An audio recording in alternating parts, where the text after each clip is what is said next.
Muchas gracias a todos los que se están conectando. Como saben y vieron ya en las publicaciones que hice previamente, vamos a estar platicando sobre esta sensación incómoda que estamos sintiendo y que todos queremos ponerle un nombre y al parecer se llama duelo. Hoy vamos a tener con nosotros a mi queridísimo amigo de toda la vida, Víctor Sadia. Muchas gracias, Vic, por estar con nosotros. Hoy vamos a tener una plática más de estas que llevamos teniendo más de 20 años, pero esta vez decidimos hacerla en vivo porque creemos que hay mucho contenido y porque cuando tuvimos esta plática nos sentimos tan identificados y nos sirvió tanto nombrarlo que decidimos que compartirlo iba a poder ser una herramienta muy importante para todos ustedes, que esperemos sea así y los ayude a salir adelante como a nosotros día a día nos está ayudando. No podríamos decir que ya estamos completamente del otro lado, pero ahí vamos. Entonces, pues muchas gracias, Vic, por estar aquí. Primero voy a presentarte. Víctor Sadia es emprendedor, es autor, consultor, speaker a nivel nacional e internacional, es profesor, es licenciado en Economía por el ITAM, tiene una maestría en Pensamiento Social Interdisciplinario por la Universidad de Nueva York, ahora está cursando su segunda maestría en Medicina Regenerativa y está también en su doctorado en Filosofía en Suiza. Es fundador de BioCenter, que es una empresa que agrupa diferentes negocios relacionados con la medicina regenerativa, y de Alive, que es una consultora de bienestar, de la cual estoy orgullosa de también formar parte. Vic es curador de los contenidos de la Ciudad de las Ideas. Él decide qué contenido va a haber y lo revisa. Además, es profesor de tiempo parcial en el ITAM. Es autor de artículos científicos relacionados con educación, con epistemología, con filosofía de la ciencia. Y recientemente, junto con un equipo de médicos, fundó la Asociación Mexicana del Estilo de Vida y está por publicar su libro, del cual me siento honrada de tener aquí un borrador, que se llama Diabetes en Conciencia, que aplica para todas las enfermedades crónicas y cómo verlas más allá de lo que representan. Está espectacular. Tristemente todavía no lo puede leer porque está en proceso de publicación, pero cuando esté seré la primera en recomendárselos. Y muchas gracias por estar aquí, Vic, y por aceptar la invitación a participar en este live. Hola, no, gracias a ti. Para mí es un privilegio compartir esto. Soy neófito en esto de las redes sociales, así es que me darás tú mi novatada aquí. Yo también te quiero presentar para los que no te conocen y bueno, gracias por tan generosa presentación. Elisa es doctora en medicina, es consultora del sueño y emprendedora. Buscando siempre un enfoque holístico integrador de la medicina y el bienestar, Elisa tiene una especialidad médica en homeopatía y actualmente está recibiendo una certificación para convertirse en médico de medicina funcional por el IFM. También es consultora de sueño certificada por el Family Sleep Institute y posee un certificado en neurociencia del MIT y otro de neurociencia del sueño infantil por el Instituto Terra Mater en España. También tiene una maestría en estudios de historia. Es cofundadora y directora ejecutiva del Family Sleep Institute para América Latina y España y es cofundadora y directora ejecutiva del Family Sleep, y es una influencer comprometida para llevar temas de salud y bienestar a todos nosotros. Así es que el honor es mío estar contigo y bueno, pues vamos a darle. Muchas gracias, Vic. Entonces, pues vamos a presentar un poquito el tema de lo que vamos a hablar hoy. Básicamente, como lo mencionaba previamente, tenemos que empezar a nombrar las sensaciones que estamos sintiendo, que para todos son desconocidos, nadie ha vivido algo de esta dimensión en el mundo, entonces estamos empezando a nombrarlo, a reconocerlo y vamos a hablar básicamente de 4 cosas importantes. Uno, vamos a introducir el tema, platicando qué es lo que hemos perdido, por qué es que estamos sintiendo duelo por algo que básicamente todavía no perdemos materialmente, hasta ahora la mayoría de la gente. Número 2, el duelo anticipatorio, que es justamente esto, y las etapas del duelo, las 6 etapas ya reconocidas. Por último, ¿qué podemos hacer con todo esto?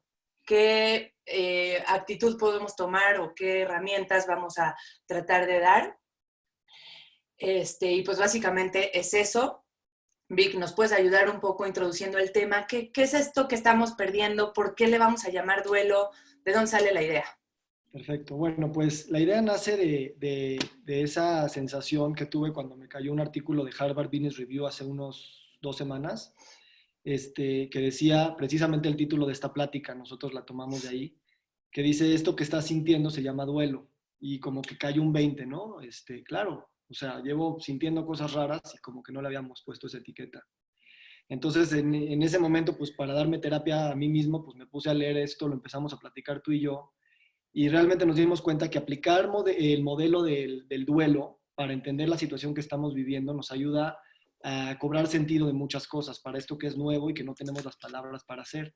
Entonces, lo que vamos a platicar hoy es un poquito eso que estamos investigando y leyendo desde la perspectiva sociológica, psicológica, filosófica, antropológica y sobre todo la parte pragmática del día a día de lo que estamos viviendo como miembros de la sociedad y de la humanidad.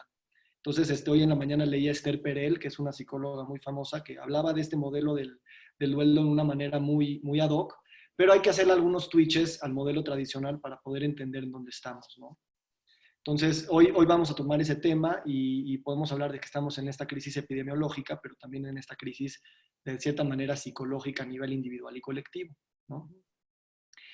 Entonces, bueno, si quieres me aviento un poquito la introducción y ahorita ya me interrumpes cuando veas que ya me puse a hablar demasiado. Eh, realmente, y esto lo digo con mucho respeto y también con muchas ganas de no tratar de decir todas las cosas que estamos perdiendo, ¿no? La idea de decir que estamos perdiendo no significa nada más pues estamos perdiendo, sino ver las cosas que estamos viviendo desde el lugar de la pérdida nos ayuda a entender cosas, nos ayuda a entender que podemos estar viviendo esos duelos.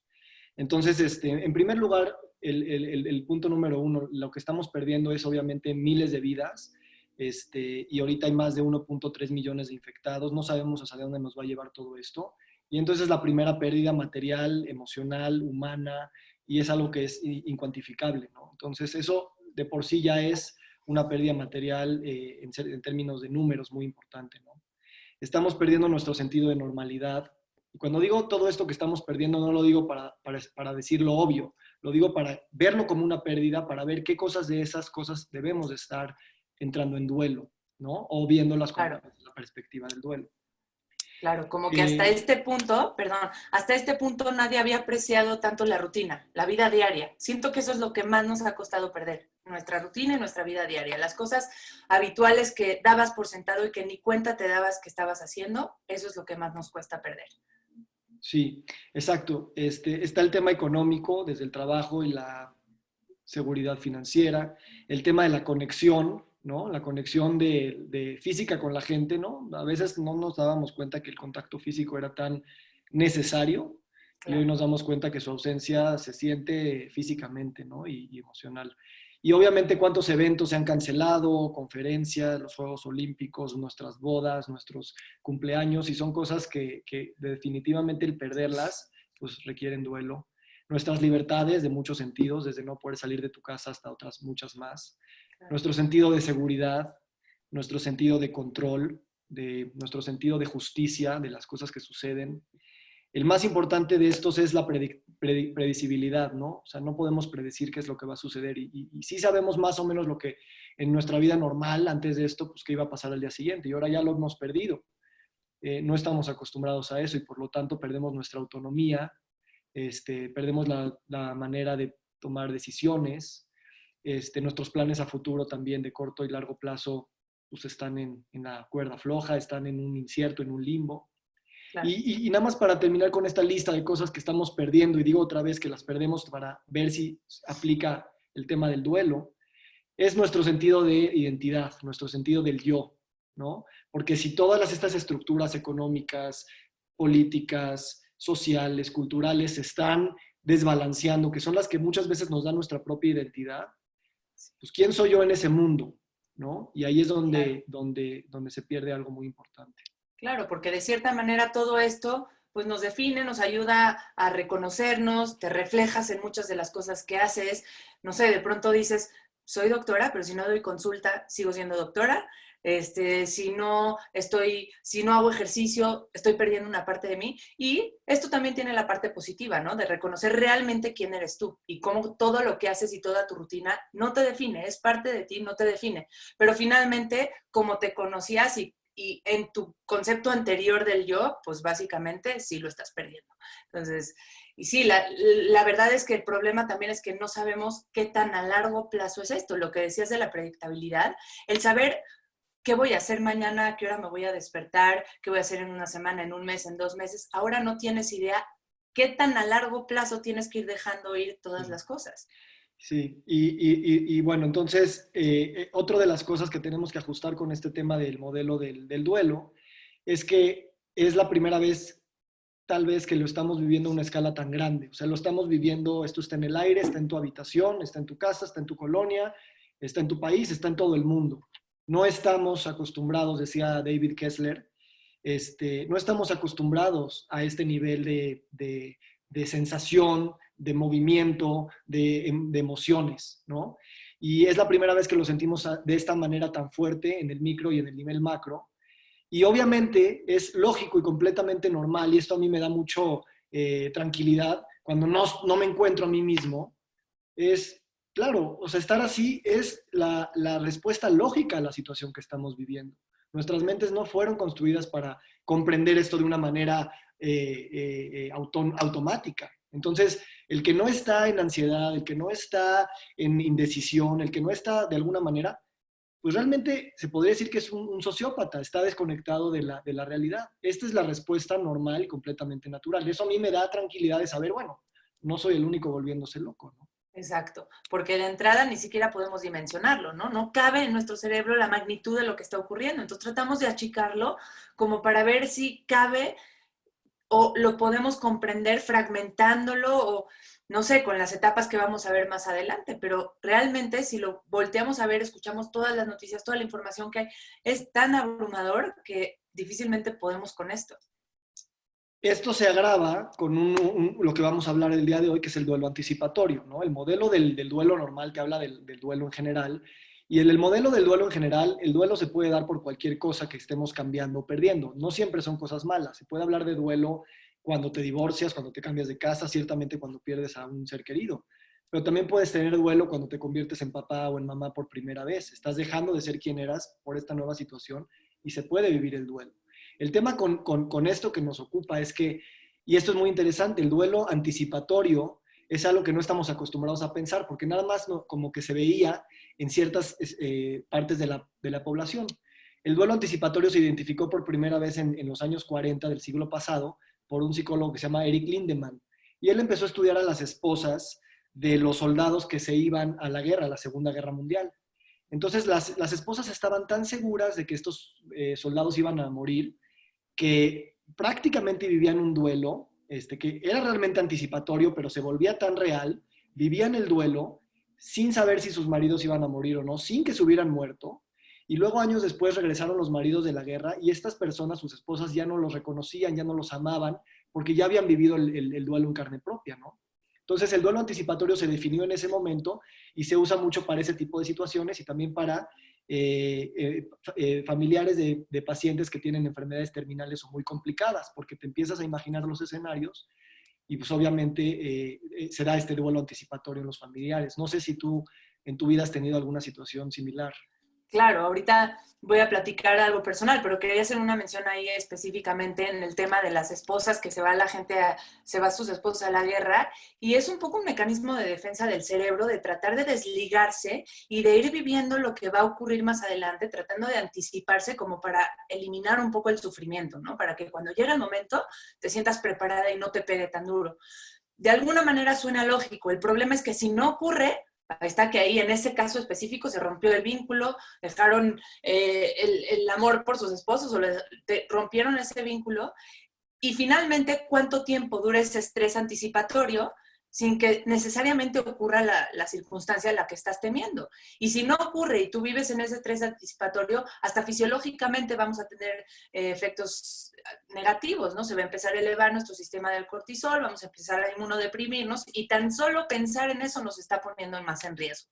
Pues yo me acuerdo muy bien que, justo como lo dices, ¿no? Este estrés anticipatorio yo es algo que constantemente tengo que lidiar con esto. Es un síntoma que mi homeópata, si nos estuviera viendo, confirmaría perfectamente que mi síntoma más predominante mentalmente es que soy muy anticipada.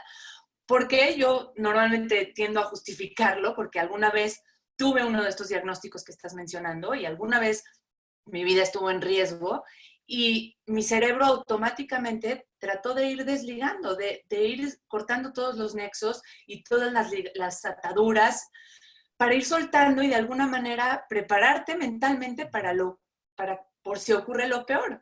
Que trajo cosas positivas a mi vida, trajo mucho estrés, sí. Soy una persona muy apresurada que todo el tiempo está haciendo cosas y eso puede ser positivo o negativo. Me hace vivir muy intensamente, me hace disfrutar mucho lo que hago, pero también me hace vivir muy apresurada, sintiendo que lo que tengo ahorita no sé cuánto va a durar, ¿no? Y es algo con lo que tengo que lidiar y probablemente todos vamos a tener que lidiar con este sentimiento cuando acabe toda esta pesadilla, porque vamos a vivir en cierta manera con algún tipo de estrés postraumático que nos haga recordar esto y por la parte positiva nos va a ayudar a valorar cada cosa que tenemos porque vamos a tener un contraste y una comparativa importantísima en nuestra vida y de pronto vamos a voltear a ver y a decir, híjole, me siento encerrado y vas a voltear y vas a decir, ¿de veras me siento encerrado? Porque estuve 2 meses encerrado. O sea, ¿qué tan...?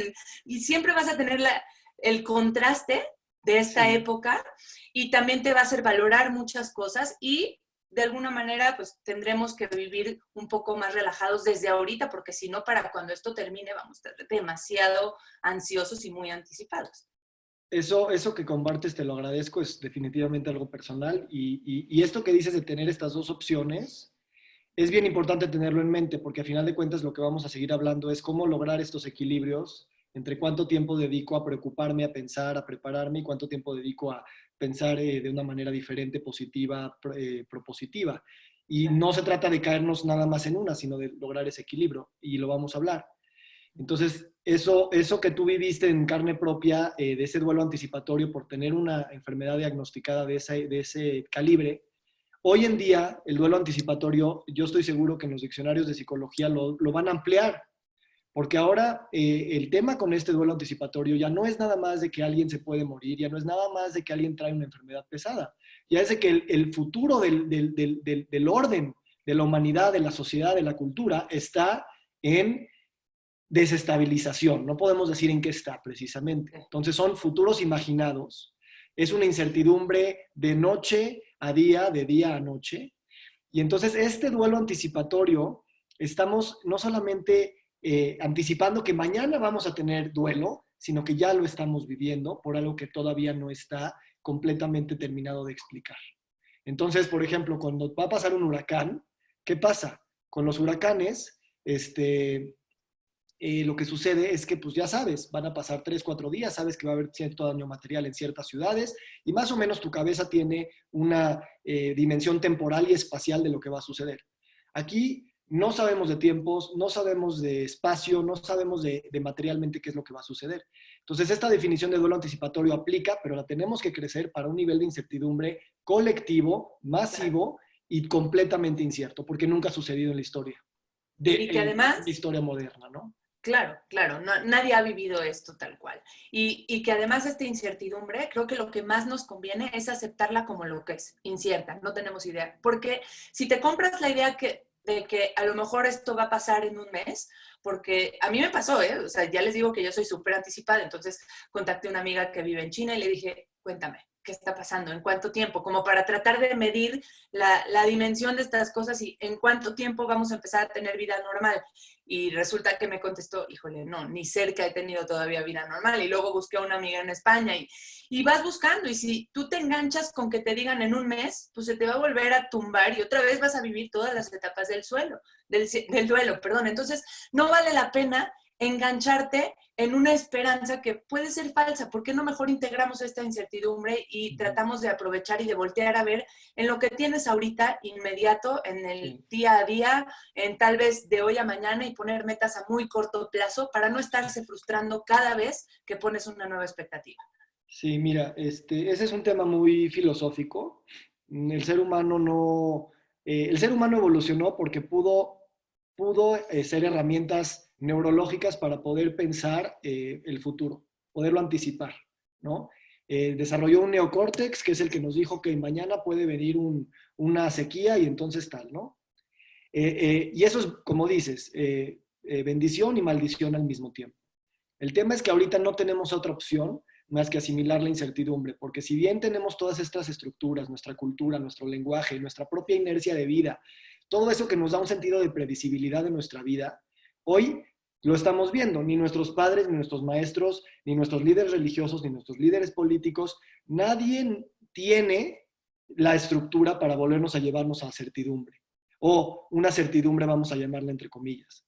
Entonces, hoy en día sí tenemos ahora sí es una necesidad de supervivencia inmediata, el sabernos adaptar, y eso es la otra parte muy padre de nuestra especie, que somos muy adaptables, en vivir una incertidumbre nunca antes vista, con una dimensión nunca antes vista tampoco.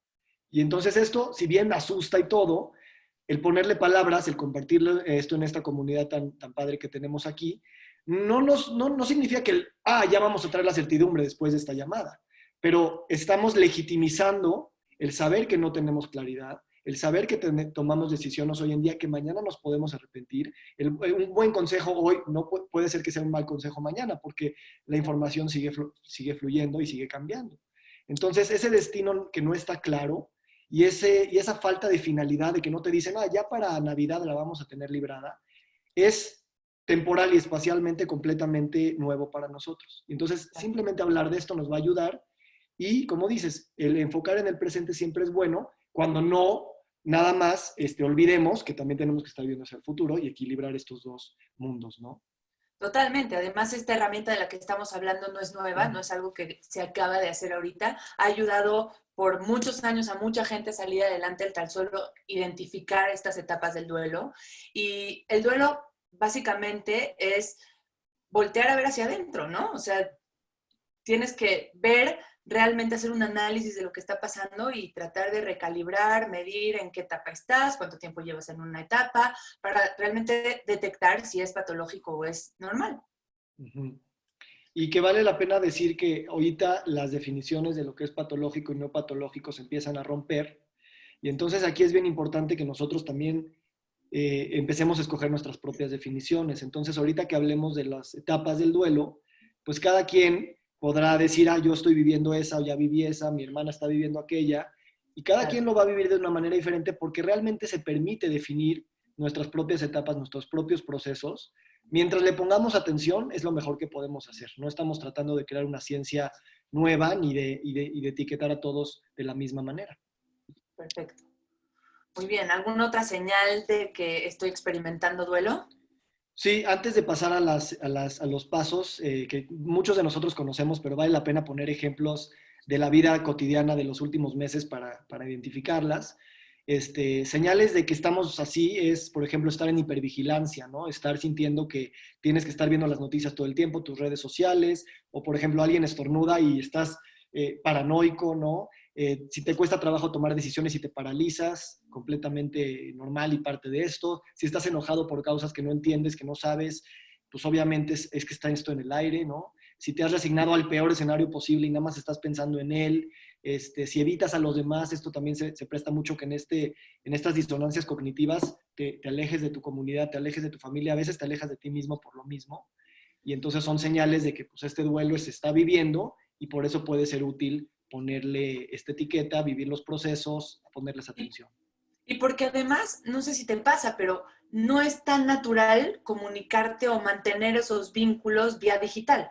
No es tan natural que tengas ganas de hablarle a alguien y le quieras hablar por FaceTime o por algún video, ¿no? O sea, eso que estamos perdiendo del contacto persona a persona, tendríamos que echarle ganas para realmente tratar de mantener esos vínculos vía digital, porque aparte, si te encontraras una persona en la calle y tuvieras una plática, ay, qué bien me cae, me acuerdo, sí.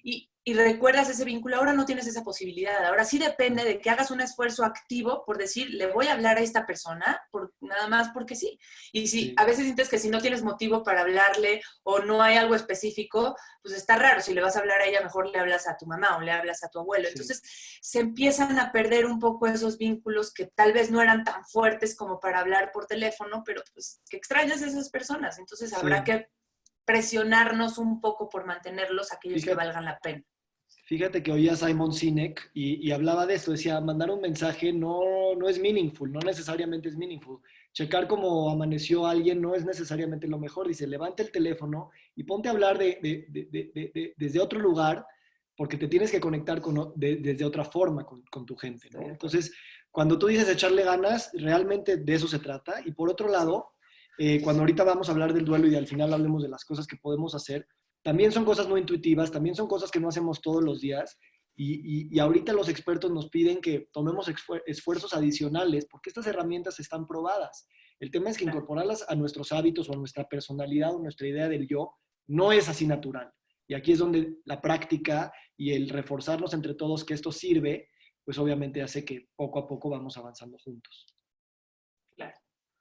Muy bien. ¿Algo más sobre la parte de los signos? Nos vamos a las etapas, ¿cómo ves? Venga. Venga. Entonces, bueno, vamos a hablar directamente de cuáles son las etapas del duelo. Básicamente son originalmente 5, acuñadas por Elizabeth Kubler-Ross, que son, primero, hablando de negación, enojo, ira o, perdón, negociación, enojo o ira. Ok. Antes de hablar, me faltó un punto importante que quería mencionar antes de las etapas, que básicamente es, quería mencionar, necesitamos aceptar el sentir. Eso que estoy sintiendo, eso que estoy teniendo por dentro, primero lo tengo que aceptar, sea cual sea, se llame negación, se llame ira, se llame, como se llame, tengo que primero aceptarlo, sin juzgarlo. Tengo que tratar de dejar mi mente crítica a un lado y dejar de recriminarme o reclamarme aquello que esté sintiendo y permitirlo sentir. Ahora, otra cosa es que no importa cómo lo estés sintiendo o cuál sea la causa de ese sentimiento, tengo que permitirlo sin compararlo con alguien más, porque a lo mejor yo estoy sintiendo ira y la otra persona está sintiendo ira y la mía está justificada porque me estoy perdiendo la boda de mi mejor amigo y el otro está sintiendo ira porque perdió a su mamá. Y sí, a lo mejor es más grave que perdió a su mamá, pero finalmente lo que estoy sintiendo es real y no hay comparativa, no es una competencia, y hay que aceptarlo como es. Entonces, otra cosa es que estas etapas no son lineales, no es una detrás de la otra. Podemos estar brincando de una a otra y puede que cada duelo, porque son diferentes duelos, son muchos, nos detone más una etapa que la otra. Está bien, es un fenómeno complejo, no esperaría que salgas de una y no regreses jamás, y saber que cada persona está en una etapa diferente. Entonces, las etapas de Kubler-Ross son negación, enojo o ira, negociación, aceptación, primero tristeza, aceptación y significado. Entonces, negación, enojo, negociación, tristeza, aceptación y encontrar un significado, que esta última fue la que ya hizo David Kessler, que la agregó y que me parece increíble porque ya habla de un grado de trascendencia mayor. Y pues bueno, ya cuando llegamos, las primeras dos, ahorita vamos a hablar de algunos ejemplos. La primera que es negación, que pues básicamente todos empezamos ahí, ahorita hasta les va a dar risa porque todos se van a acordar cuando empezó la pandemia, ¿qué decías al respecto, no? No pasó, esto no es tan grave, lo están inventando. Pero bueno, ahorita que entremos a los ejemplos, hasta igual y se identifican. Pero ya a partir de la tercera, que es la negociación o el regateo mexicano, ya es cuando te empieza a caer el 20. Es un punto de inflexión importante porque pasas a que empiezas a entender lo que está ocurriendo, te empieza a caer el 20 para que a la siguiente, que ya es la tristeza absoluta, te cae el 20 completo, ¿no? Y ahí sí lloras lo que tienes que llorar. Y si lo estás haciendo bien, probablemente vas a pasar después a la aceptación y al nuevo significado. Ahora vamos a platicar de algunos ejemplos que pudiéramos tener y detallar cada una de estas etapas para ver en cuál estás hoy, porque dijimos que mañana quién sabe, en el siguiente duelo quién sabe, en la siguiente pérdida o conforme vaya avanzando esto, pues no sabemos. Pero lo importante es saber que si reconocemos las etapas y las logro identificar, muy probablemente van a fluir de una manera más smooth, más fácil.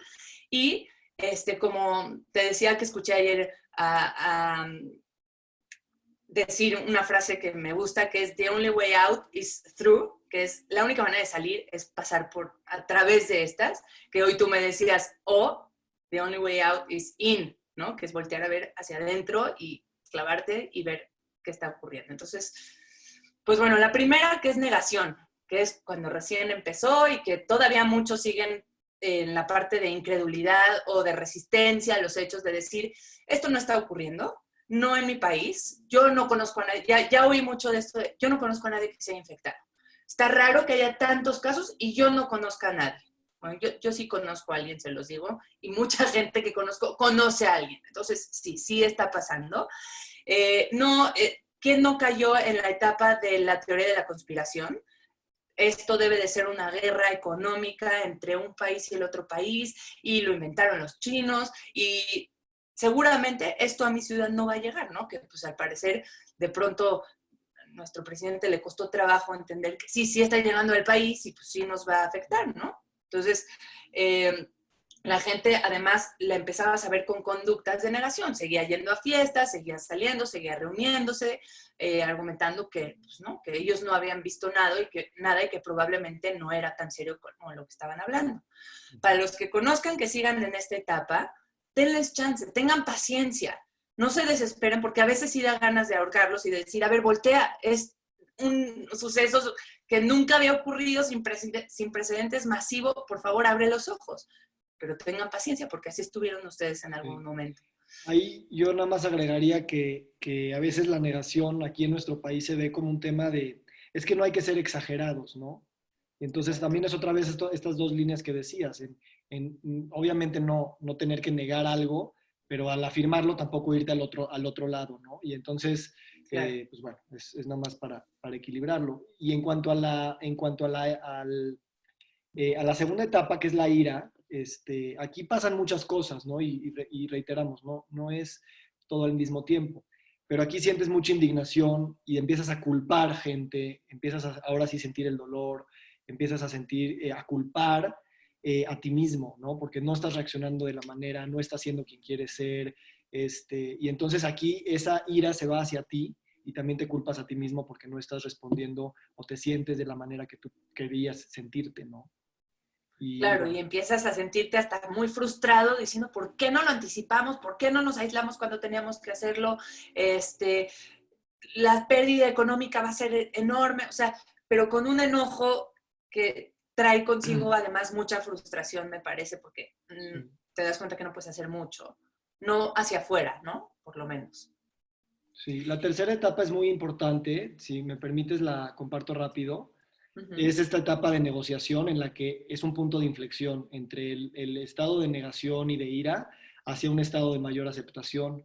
Entonces, este es el punto de inflexión importante en el que, te digo, siempre podemos estar entrando y saliendo, pero es cuando empiezas a pensar tus propios regateos, ¿no? Decir, bueno, esto es doloroso, pero va a ser para algo mejor, o es un cierre temporal del trabajo, pero pues va a salvar muchas vidas, o esto durará poco y todo volverá a la normalidad. Es ese tipo de palabras que nos sirven mucho para empezar a entrar en aceptar, que es una de las metas de este proceso de duelo, que es el paso número 5.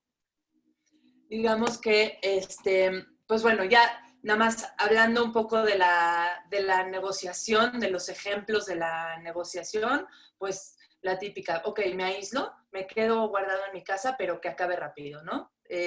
O si me aíslo, no me toca, no me va a pasar, que pues podría llegar a ocurrir, o sea, y tratando de separar y alejarte más de lo que pudiera ocurrir mientras tú te guardes, ¿no?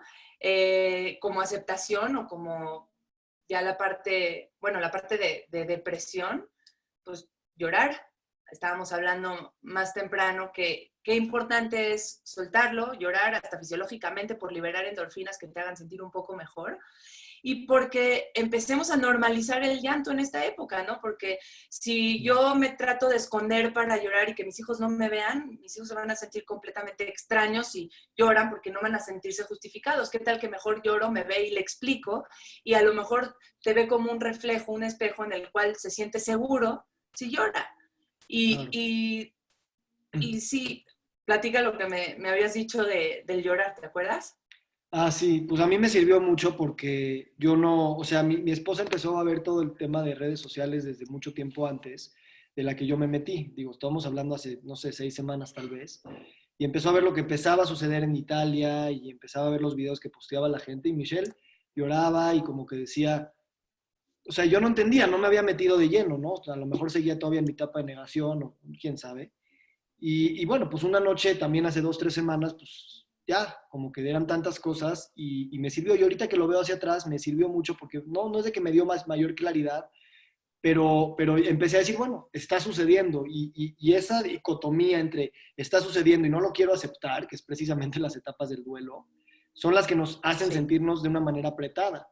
Entonces, definitivamente en ese momento creo que fue mi primer episodio de aceptación. Vino con el llanto y definitivamente pues me abrió muchas cosas. Y nosotros que nos dedicamos a hablar de temas de superación personal, de crecimiento, de todas estas cosas de pensamiento positivo y filosofía de la felicidad y cosas así, realmente el punto del poder se encuentra en la aceptación, ¿no? Porque Claro. y esto es para otra conversación, pero realmente gran parte del infortunio humano, de la tristeza y de las cosas malas en la humanidad, sin querer reducir, es que no aceptamos las cosas. Tenemos una expectativa, esta es la realidad, y pues como no están juntas, pues estamos descontentos, ¿no? Entonces aceptar, y pueden haber muchos ejercicios para hacerlo, es un punto bien valioso, bien poderoso, y a final de cuentas es el que te empodera para poder ver hacia adelante.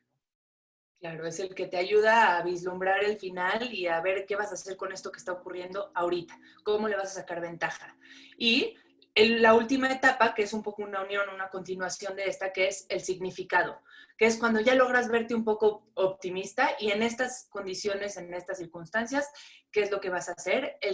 Es también algo que me encanta, que es tratar de empezar a sentir compasión, no nada más compasión por los demás, compasión por ti mismo, empatía, tratar de reflejarte en otras personas, el cómo, no sé, de pronto a la gente que nos está escuchando ya le ha pasado, que volteas a ver Italia y automáticamente se te encoge el corazón y dices, espero que ya estén mejor y empiezas a tener sentimientos de empatía, lo cual imagínate qué padre que esto empiece a pasar a nivel colectivo y todo el mundo, qué vibra tan increíble y cómo vamos a empezar a todos tener una sensación de unión a pesar de estar tan lejos. Entonces esa empatía es importantísimo, esta sensación de que empieza a salir gente con ideas de ayudar, de iniciativas para hacer canastas básicas, para apoyar a los meseros, para ayudar a los negocios que están mal. Esa sensación creo que la tiene el ser humano muy arraigada y que pocas veces la dejamos explotar y estas son las circunstancias en las que si llegamos a esta etapa, imagínate que esto también se contagia, así como se contagió el pánico del principio, que se empieza a contagiar esta sensación de aceptación y de significado y de espiritualidad que nos conecta a todos. Eso sí nos va a hacer trascender como humanidad. Esto sí va a hacer que volteemos a ver y que el día de mañana, en 6 meses, estemos diciendo qué increíble que ahora tenemos mucho más sensación de conexión unos con otros y que se generaron vínculos con gente que ni siquiera conoces. Sí, a mí este es el punto que más me conmueve, realmente se me conmueve mucho porque si bien esto lo dicen todos, recientemente lo dice Harari, ¿no? Mucho en Sapiens y todo eso, es nosotros somos criaturas que forman significado. Y esto abarca muchos niveles. Y realmente cuando David Kessler le pidió a la familia de Elizabeth Kubler-Ross, porque se le ocurrió, lo habló con ella cuando estaba en vida, pero él se le ocurrió poner una sexta etapa, decía, después de la aceptación, está muy padre y de verdad es un proceso completo de duelo, pero me falta algo de significado. Y entonces, ahorita que legitimizamos esto como una etapa del duelo, realmente podemos hablar de trascendencia y podemos hablar de espiritualidad desde otro lugar, que realmente yo creo que aquí los significados y las historias que nos podemos contar una vez que colectiva e individualmente vivamos estas etapas, vamos a podernos contar historias bellas estando dentro de la crisis, no nada más cuando la superemos, porque la vamos a superar. Claro. Pero estando dentro de las crisis nos va a permitir contarnos esas nuevas historias de empoderamiento, de comunidad, de optimismo y sobre todo de que sí tenemos muchas cosas que podemos hacer si tan solo empezamos en escoger la persona que queremos ser durante este momento, ¿no? Y entonces Exacto. Ojalá ese es algo muy hermoso para reflexionar y meditar. Ojalá pasemos por todas estas etapas durante la crisis y no después, para que podamos tomarle significado en este momento y guardarlo como un buen recuerdo y no como un evento traumático el día de mañana, ¿no? Finalmente todavía hay mucho que agradecer, todavía podemos aceptar y agradecer y sentirnos bendecidos por tener comida suficiente, por estar en nuestra casa, porque a pesar de estar en una situación que se podría asemejar a una guerra mundial, finalmente no. estamos bien todavía en nuestras casas, no nos falta nada, tenemos la capacidad de comunicarnos, de aprender cosas nuevas, todavía hay algo que voltear a ver y sentirse agradecido. Y como nos ponen, las crisis son oportunidades en la vida y estoy totalmente de acuerdo. Y creo que el hecho de trascender y de tomar significado en esto, me parece que si lo imprimimos en nuestro día a día y en nuestra forma de ser, se va a traducir como buenos hábitos, ¿no? Todavía podríamos decir que salí de esto con un buen hábito, como me mandaste tú un meme o no sé cómo se le llame, pero si sales de esta crisis aprendiendo una cosa nueva, con un libro, o como yo les había posteado más, un poco más atrás, que experimentando por primera vez algo que nunca habías hecho. Una vez, inténtalo, porque tenemos tanto tiempo y tenemos tanta, pues ahora ya a disposición, porque con tanto tiempo y paciencia y puedes probar cosas nuevas. Y de ahí eso saldrías de esta crisis con algo positivo. Y pues ese es el siguiente punto, que es qué podemos hacer con todo esto. Sí, gracias. La verdad es súper motivante esto. También gracias a todos por sus comentarios y realmente esto se siente como una comunidad y que cuando nosotros, realmente el significado está en nuestras manos. El significado no viene de ningún otro lugar más que el que nosotros queremos escribir con nuestras acciones, con nuestras palabras. Y eso es algo que podemos nosotros construir, ¿no? Y bueno, en términos de qué es lo que podemos hacer, me encantaría que tú nos compartas algunos tips. Yo nada más diría que los enfoquemos en pensar cómo estos tips nos pueden ayudar a vivir los duelos que tenemos que vivir, pequeños y grandes, a vivir los duelos que no podemos anticipar, ¿no? Se habla mucho del unknown unknowns, que son inciertos inciertos. O sea, ni siquiera podemos imaginarnos qué podemos no o sí imaginar en el futuro.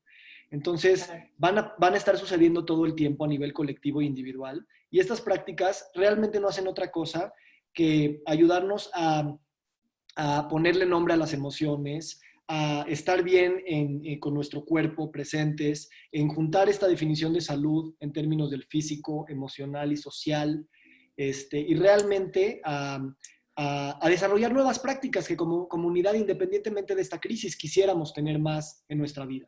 Mayor cuidado al medio ambiente, mayor cuidado a las comunidades más vulnerables, etcétera. Cualquier cosa que te apasione realmente son cosas que queremos más. Este es el mejor momento para ponernos en práctica y empieza realmente con las prácticas particulares en nuestras casas, ¿no? Claro. Y bueno, como herramientas que podemos utilizar, lo primero es reconocer lo que están sintiendo, ya lo dijimos, pero me gustaría volver a mencionar, reconocer que esto se llama duelo. Indaga, métete a estudiar un poco más sobre esto, porque aquella emoción, sensación, estado que tú no volteas a ver y observas, te va a estar tocando la puerta todo el tiempo, no se va a ir. Entonces, tan solo poner atención, voltear a verlo, observarlo y permitirle la entrada, va a ser bueno. Sabemos que está comprobado que el duelo ayuda a las personas a trascender y a pasar por las crisis. Y además, este duelo te va a ayudar a poner prioridades a las cosas que realmente importan. Entonces, vas a poder atender que sí, entiendo que el trabajo es básico, es fundamental, pero nada serviría si no tienes a tu familia, si no tienes tu salud, que vas a empezar a poner todas tus prioridades ahora sí en orden, como deben de ser. Entonces, sí, tiene una ventaja muy, muy grande. Otra muy importante es tratar de concentrarte en el presente.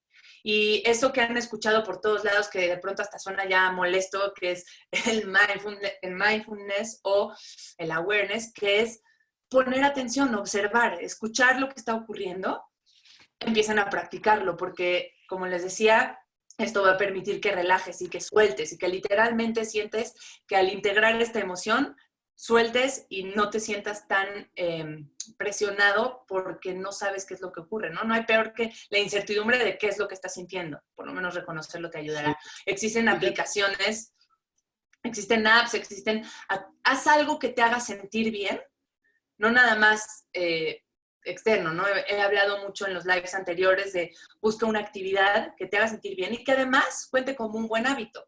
Eso estarías matando dos pájaros de un tiro y sabiendo que lo estás haciendo específicamente para hacerte sentir bien. Sí, gracias. Y nada más aquí mucha gente se me ha acercado y luego piensan que yo soy el meditador número uno y así, porque hablo del tema. Pero realmente lo que hemos visto es que tenemos muchos paradigmas en contra de estas prácticas, ¿no? Que a lo mejor no están relacionadas a nuestra costumbre o nuestra religión, o simplemente es, yo no puedo sentarme 10 minutos con los ojos cerrados y respirar y blanquear mi cabeza, ¿no? Entonces, y esto lo uso de ejemplo para cualquier otra cosa que queremos hacer, y no queremos decir, mañana tienes que tener un nuevo hábito. Tú y yo hemos hablado mucho de la formación de hábitos y cómo están tan ligadas a nuestra personalidad. Entonces, en este momento, y quiero regresar al tema de la identidad, en el que nuestra identidad está todavía no todavía, está precisamente entrando en un momento de, vamos a llamarle, no le voy a llamar crisis, vamos a llamarle reajuste. En este reajuste de nuestra propia identidad tenemos mucho que podemos escoger. Si nuestros roles tradicionales se van a romper, si la cuarentena nos va a romper ciertas cosas, pues realmente salir de carácter que tú crees que tienes que cumplir como porque así ha sido por 10 o 15 años, ahorita es tu momento para decir, ¿sabes qué? Siempre he querido bailar, me voy a poner a bailar. ¿No? Exacto. O simplemente explorar esas cosas que tú dices que me hagan sentir bien. Entonces, Claro. lo que hablamos mucho en el libro es quién es la persona que quiero ser. Y este es el mejor momento para empezárnoslo a preguntar. Entonces, en todas estas prácticas que estamos hablando de duelo, viendo hacia el pasado, viendo hacia el futuro al mismo tiempo, siempre podemos decir, oye, yo me gustaría ser esa persona que puede lograr ese tema o que puede hacer tal cuestión o lo que sea. Y aquí es el momento en el que ya nadie te va a decir, tú no puedes hacer eso. Porque realmente Y ahorita... cabe recalcar, Vic, sin culpa, ¿no? Porque sabes que de pronto, híjole, dices, prendes tantito las noticias y ves lo que está ocurriendo, te sientes culpable de estarla pasando bien. Y no, la verdad es que no ayuda en nada que te sumes a la tristeza comunal o al malestar o a la depresión. Y sí ayuda en mucho el cuidarte a ti mismo, el tú sentirte bien va a hacer que de alguna manera vibres en otra frecuencia para tus hijos, para tu familia, para tu pareja, y que empieces a contagiar de bienestar a los demás. Tratemos de hacerlo por esa vía, por lo menos. Y además, cuidando mucho el diálogo interno, el diálogo. Cuiden mucho cómo se están hablando, cómo te dices, cómo tendemos muchas veces a hablarnos como, no sé, la riegas en algo, se te cae lo que sea, y automáticamente, soy un estúpido, ¿cómo hice esto? Y cuida, justo en estos momentos, cuida mucho cómo te estás hablando, porque es muy poderoso el diálogo interno y porque tenemos que tener de alguna manera cierta compasión interna. Y además al cerebro le gustan las indicaciones directas, las indicaciones positivas. Como habíamos dicho, el no en el cerebro no existe. Entonces, no hagas eso, el que tú te digas es que no hagas eso, automáticamente ni siquiera va a poner atención en aquello que sí hiciste y no le estás dando una instrucción clara. Entonces, si estás tratando de generar y de buscar hacer un nuevo hábito, busca cómo te quieres hablar y cómo te quieres motivar, porque esa se va a convertir en tu voz interna, ¿no? Alguna vez oí en algún lugar que decía, trátate a ti mismo como tratarías a tu mejor amigo.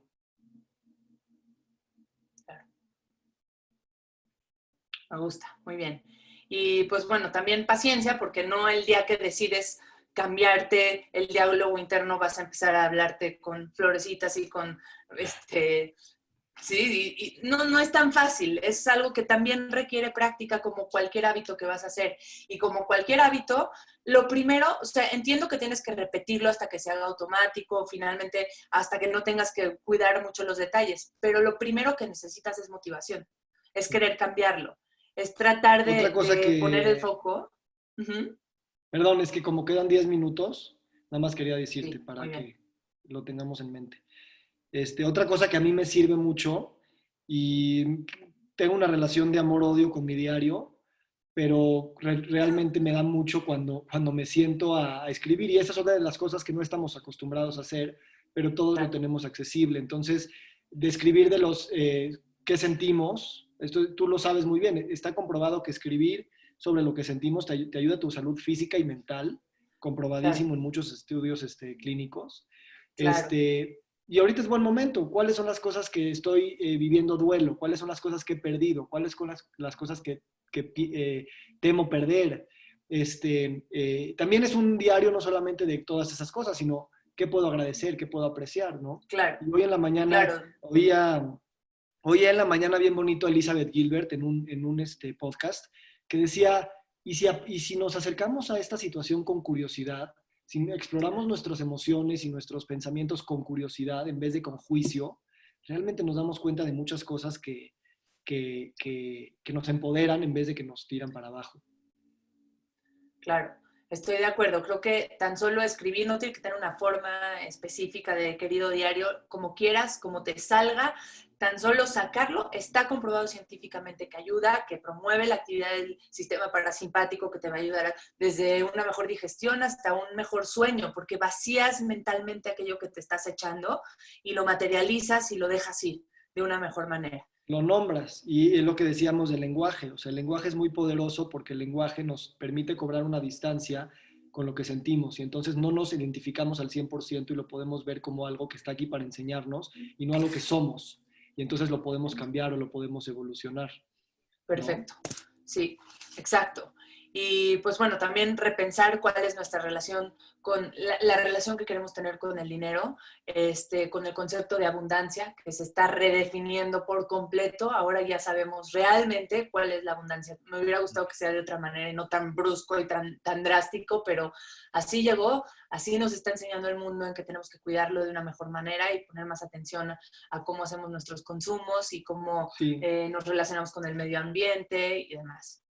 Quisiera decir un comentario ahí y ya no me quiero ir muy a lo filosófico, pero muchos de los miedos inmediatos que tenemos, independientemente de que el dinero es indispensable para nuestra supervivencia material, tenemos una relación con el dinero que ahorita es un gran momento para podernos a enfrentar esos traumas, esos hábitos, esos paradigmas e ideas que tenemos al respecto del dinero, porque realmente tenemos una relación con el dinero que muchas veces no es muy sana.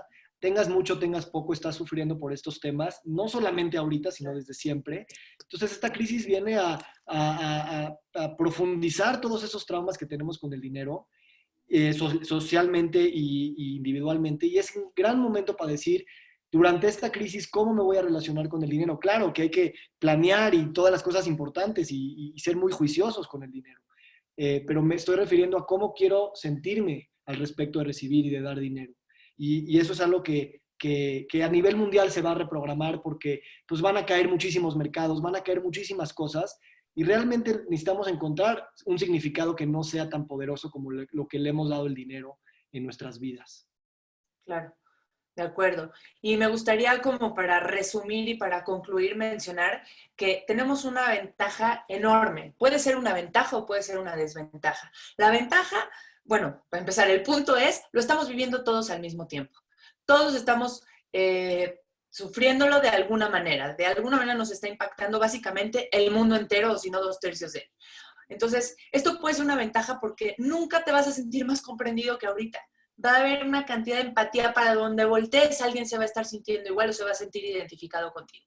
Entonces, eso es una ventaja muy grande y pudiera ser una desventaja porque no podemos caer todos en la misma etapa al mismo tiempo. No sería sano que todos nos sintamos tristes o en depresión o en la tristeza característica de estas etapas, porque alguien tiene que sacar al prójimo. Entonces, si tú un día te sientes con suficiente motivación y estás encontrando el significado a algo de esto, a lo mejor voltea y ve quién está en la etapa de la tristeza y trata de sacarlo de ahí, porque un día vas a necesitar que alguien te saque. Entonces no se vale que el mismo grupo de amigos se contagie de tristeza o en la misma familia, todos al mismo tiempo. Tratemos de reconocer quién está más motivado para sacar al otro y así uno al otro para que podamos ir saliendo y fluyendo en estas etapas hasta que todos trascendemos juntos.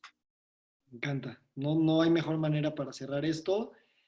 Mi último comentario, y no sé si hay tiempo para preguntas de la gente, y ya vi varios comentarios que vamos a responder después para que les podamos dar más referencias. De hecho, la tabla de las etapas la trabajamos muy padre, Lisa y yo, y se las vamos a compartir.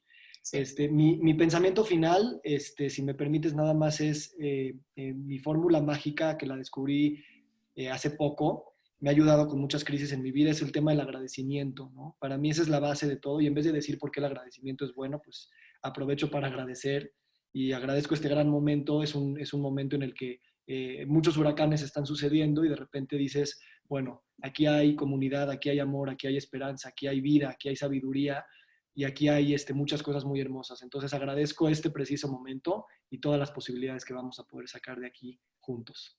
Igualmente, Vic, porque creo que haber tenido esta conversación nos ayuda a todos a tener un poco más de claridad en este tiempo tan tormentoso. Y por último, quería mencionar que, número uno, este live se va a quedar grabado por lo menos 24 horas en Instagram y estamos grabándolo también a través de Zoom y voy a tratar de ponerlo también en Facebook para que se quede todo el tiempo disponible.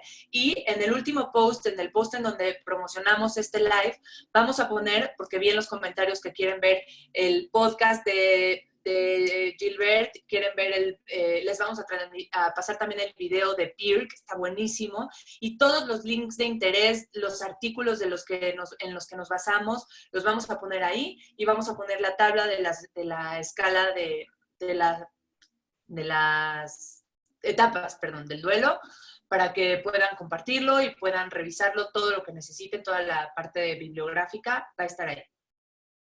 Buenísimo. Sale, Vic, ¿Quieres pues tomar preguntas en lo que cancelan o ya? Pues sí, si quieres, a ver, vamos a ver si hay alguna pregunta. Hay muchos comentarios. Muchas gracias a todos de verdad por haberse conectado y por los comentarios que, aunque no lo crean, yo los iba viendo todos y estoy totalmente de acuerdo con la gran mayoría de ellos. Espero que hayamos podido hacerlos sentir identificados. Pensé Preguntan qué libro es el que ¿Te iban a distraer? No, bueno, sí. No, justo ahorita, no, es que pensé que los comentarios me iban a distraer, pero me llenaron el corazón y me hacían sonreír todo el tiempo. Está Gracias. padre, yo también, se sentía muy padre ver cómo la gente lo estaba Sí. tomando también. Por ahí te preguntan qué El libro es el que libro, mencionan. sí, el libro se los podemos compartir y ahorita estoy trabajando en un nuevo libro que es precisamente el tema del dinero y de la abundancia. Y la verdad no lo estaba escribiendo en relación a este tema, pero pues ahorita se ha presentado así y es una oportunidad muy padre. Ya les estaré Perfecto. compartiendo ¿Y todo. por qué no nos platicas nada más rapidísimo que se dedica a Live? Porque creo que tiene un poco que ver y que cuando pase esta Sí, crisis podría ayudar a mucha gente. sí, claro, gracias. En Alive tenemos 4 divisiones. Una es de Corporate Wellness, donde trabajamos con empresas a nivel personal en temas de bienestar. Tenemos la división de Health Design, donde ayudamos a instituciones de salud reprogramar muchas cosas o rediseñarse para entrar a los nuevos paradigmas de salud que están cambiando para enfrentar las enfermedades crónicas que más nos aquejan. Está la división de transformación, donde damos pláticas, conferencias, talleres y workshops relacionados a las 8 esferas del bienestar. Y por último está Wellness Consulting, que damos consultoría a empresas que tienen algún servicio o producto que está relacionado al bienestar. Realmente todas las industrias quieren dar bienestar de alguna forma u otra. Entonces estamos repensando el bienestar como algo para sacar de adentro y no de comprar de afuera. Y eso es algo que las marcas y empresas pueden posibilitar. Exacto, padrísimo. Poder integrar el bienestar en la estructura interna y en el corazón de los proyectos para que realmente transmitan eso y no sea nada más por afuera maquillado, ¿no? Muy bien, Vic. Muchísimas gracias por haberme acompañado en este live. Creo que fue información muy valiosa. Gracias a todos por haberse conectado. Les mandamos un beso. Buenas noches. Descansen. Bye, gracias.